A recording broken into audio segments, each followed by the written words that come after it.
Hello Aquarius, welcome to your tarot reading. So before I start out this reading, let me talk to you guys very quickly about energy change, okay? This is what energy change means to me. So for example, if you consult a reader, if you consult a psychic, if you consult somebody retrieve some spiritual advice about where you're supposed to be headed and what's in store for you, they usually would give you a time frame when things are projected to happen, right? And giving you a time frame does not mean that you can, take a step back and rest on your laurels and wait for the time frame to magically manifest whatever it is that you're hoping for. There also needs to be that exertion of energy from your end in order to bring things to fruition. But there's also needs to be, having that sense of that sense of peace to wait out for the energy to happen. And it depends on the situation. So for example, if you're looking for a job and somebody tells you, 3 months time, a job's going to come through. So they say let's say July. And then you just sit back and don't do anything. The job is not going to come through.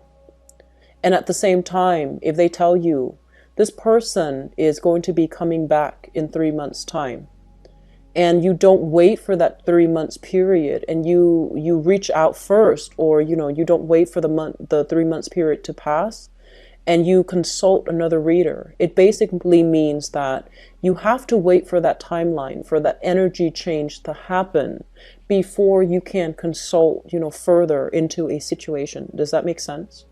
So I feel like a lot of you are very anxious for answers. You're the most forward-thinking sign of the zodiac. So I feel like you're constantly ahead of your time. You're constantly ahead of yourself. And you're constantly wondering about, what's going to happen? What's going to take place? How is it going to pan out? And so you constantly seek validation. You constantly seek answers. And a lot of the answers might not, in the grand scheme of things, be very important.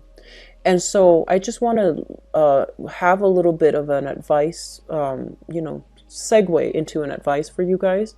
Wait for the energy change to happen, okay? And then see how things pan out.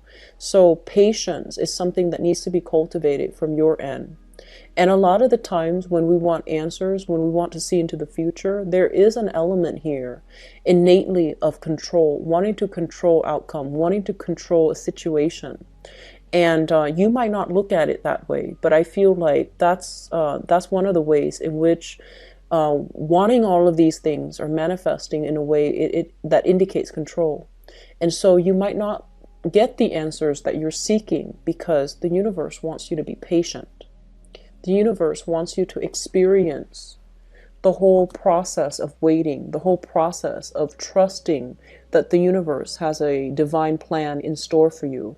Trusting your intuition and not having to consult somebody constantly. How does he feel about me? How does she feel about me? And trusting that the universe has somebody or a situation or a job or a boyfriend or a girlfriend that is something that you need, and the universe has that in store for you. Okay, so this sense of faith and trust and feeling this inner calmness within yourself, those things I feel like all go hand in hand, and those things all need to be cultivated. Does that make sense? So I'm choosing to, go off on a tangent here regarding energy change because I'm getting a very anxious energies with you guys. And it's almost like it feels like to me like you see what you want to see. You feel what you want to feel, and you're not looking at a situation realistically. You're not looking at the reality of a situation. So it's not so much that you're not a naive sign. So I don't want to say you're looking at the world through rose-colored glasses. I feel it's more like, despite the evidence, you see what you want to see, and you only hear what you want to hear, and you're not looking at a situation objectively. So that's the first warning that I'm seeing here. Okay. And then the second thing is this. So let's just say, I feel like a lot of you have gone through, experienced quite a bit of pain the past 3 years. Okay, so quite a bit of pain the past 3 years. And it's gotten to the point where you don't trust your intuition anymore. And you need to find a way to resolve it, and you need to find a way to get in touch with your intuition. So that means doing heavy meditation, doing heavy grounding, so that you're not running away with your thoughts, so that you're not like overanalyzing, overthinking, and shooing away your intuition when those psychic intuitive hits are trying to come through. You need to learn to trust yourself. You need to learn to trust that there is divine timing, and you need to learn to trust your intuition, your gut instincts. And it's like a skill. The more you use it, the more it's activated. The less you rely on it, or the more you choose to ignore it, the duller it gets, and pretty soon it might not be there when you need it. So just be very careful about how we approach intuition. And innately, you are a very rational sign. And so through scientific inquiry, through like deduction, through experimentation, through trial and error, you believe what you want to believe based on, circumstances, based on trial and error, based on these rational ways of thinking. And you might downplay the role that intuition has on your decision-making processes, on your ability to judge people. You might downplay overall intuition because it is faith-based. And so I feel like you might value rationality over intuition. And intuition is just something that you say you believe in, but I feel like deep down, a lot of you trust your rational mind a lot more than your intuition. And because of it, it might be actually very difficult for you to get in touch with your intuition, or even to trust your intuition. So having said those things, please don't get upset. I feel like it needs to be said because the reading is a little bit problematic. It's not bad. It's just I feel like you see what you want to see, and you're not seeing the warning signs. You're not seeing the red flags. You're not seeing like the pitfalls. So it's almost like you're seeing the best in a situation. You're hoping for the best. And when you're fixated on something, you only want the best. And everyone wants the best, but they're realistic. And I feel like because you're so fixated on this specific outcome, you can't really picture it being anything else. So I feel like you might have blinders on. You might ignore blind spots. You might ignore your intuition. Okay?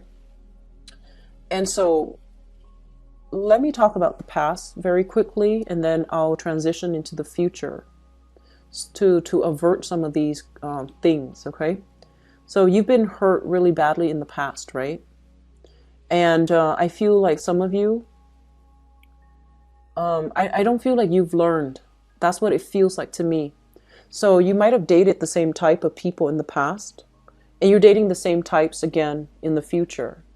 You might have dated somebody who's very exciting, very thrilling, very eccentric to be around. And they're all talk, no action. Okay? And I feel like you're repeating the same mistakes. You might have dated somebody that you have really strong attraction to, right?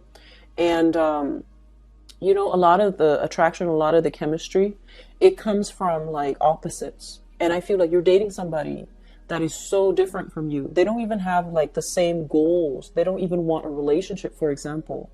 And you're overlooking these things because you're just like, oh, the chemistry is so strong. I'll take what I can get. Or eventually they'll, come around and they'll be right for me.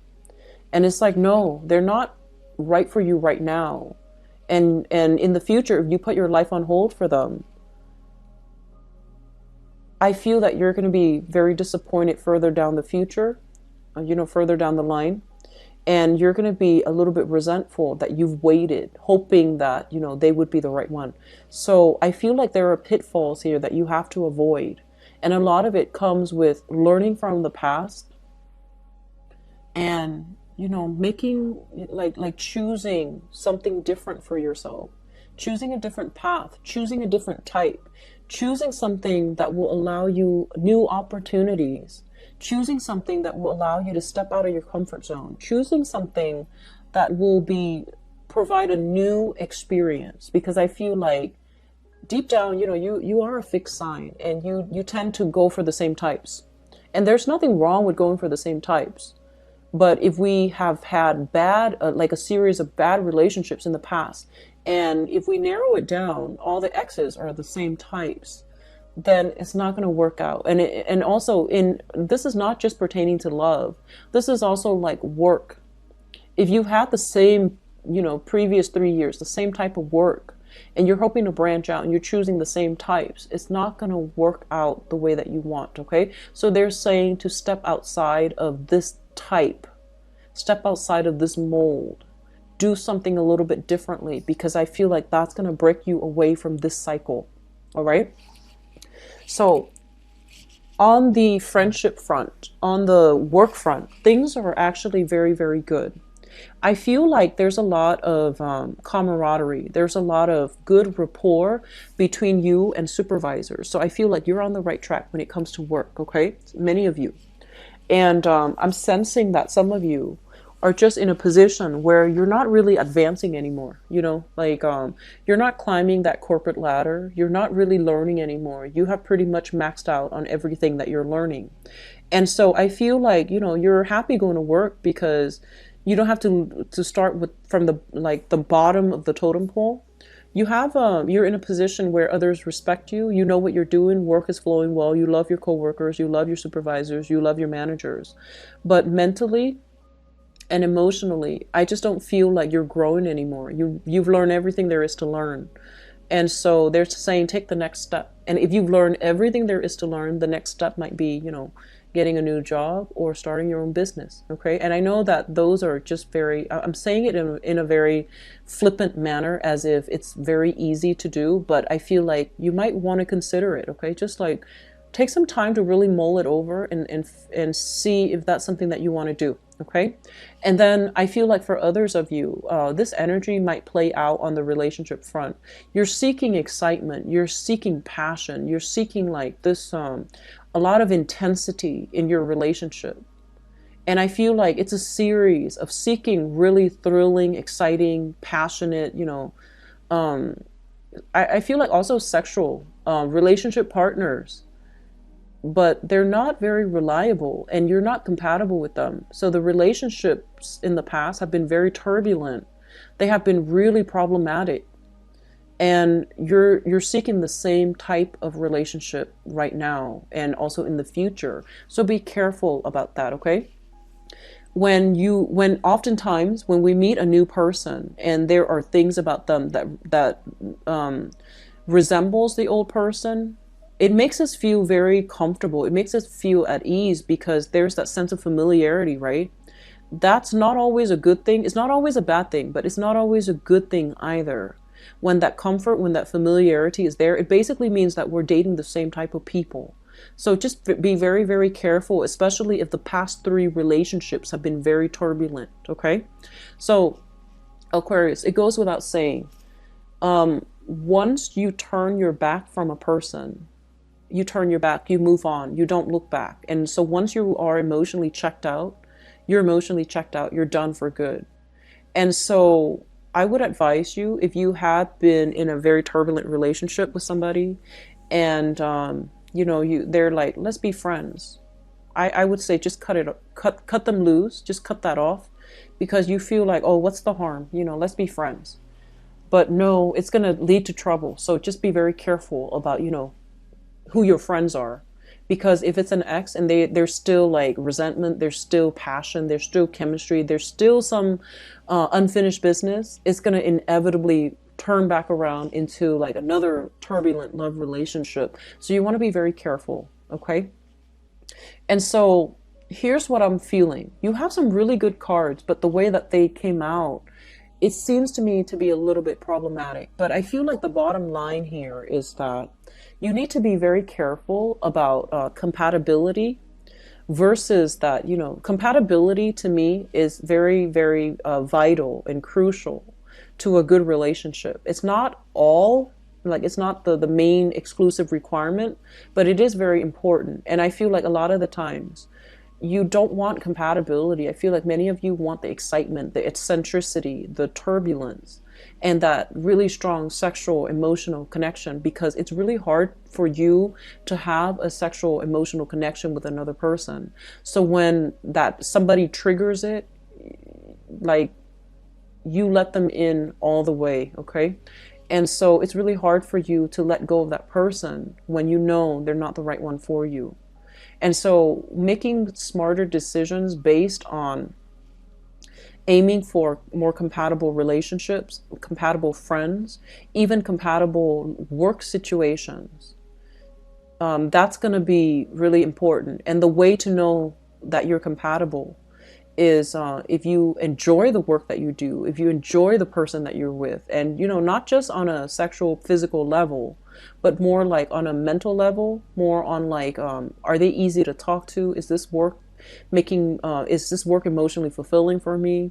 Are my coworkers like responsive to my needs? Is my lover responsive to my needs?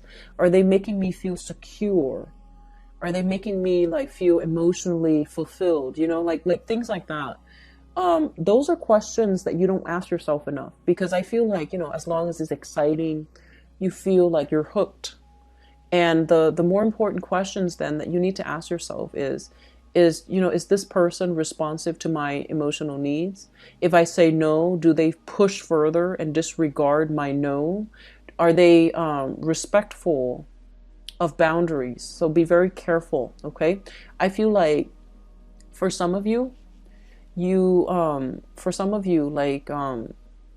to be challenged. So it's like if you say, no, and then the other person feels like they can talk you into a yes, you feel like, okay, well, they convinced me, so let me just give them a chance.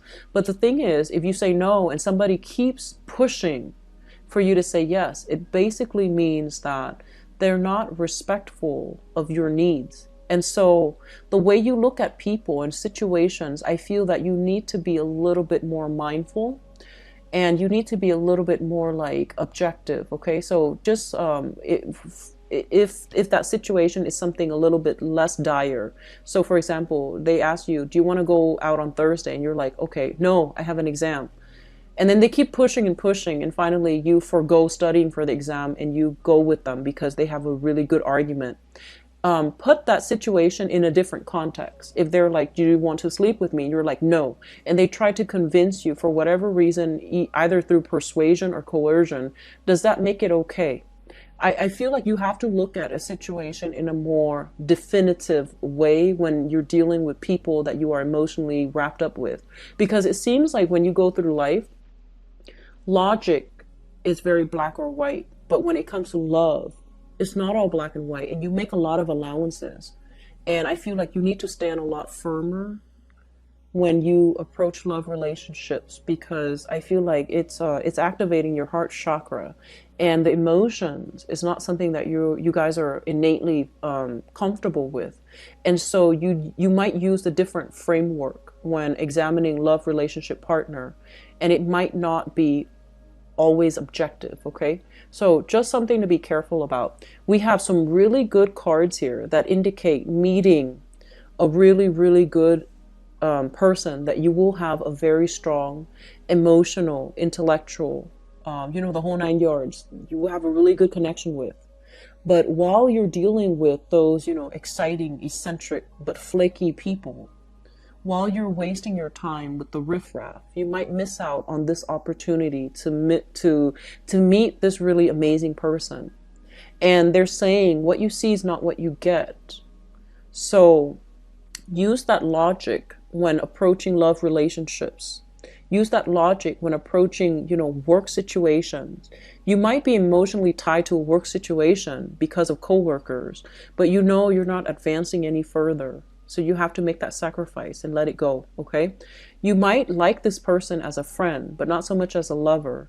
And then you might just be like, okay, I don't want to go on another date with them. So give somebody else a chance. Give a person a chance, and be very objective when looking at love relationships, and use the same rationality that you do with everything else to identify red flags early on, so that you don't waste your time and miss out on a really good person, for example. Okay, so I'm just going to leave it there, Aquarius. There are some things here that I feel you want to be careful about, okay? But I'm going to leave it there because I trust that you are highly intuitive. I trust that you can reconnect with your intuition. And I trust that you have enough information based on my explanation here to navigate the next 2 weeks. Okay? So I wish you the best, Aquarius. I will be back. Okay? Take care of yourself. Bye-bye.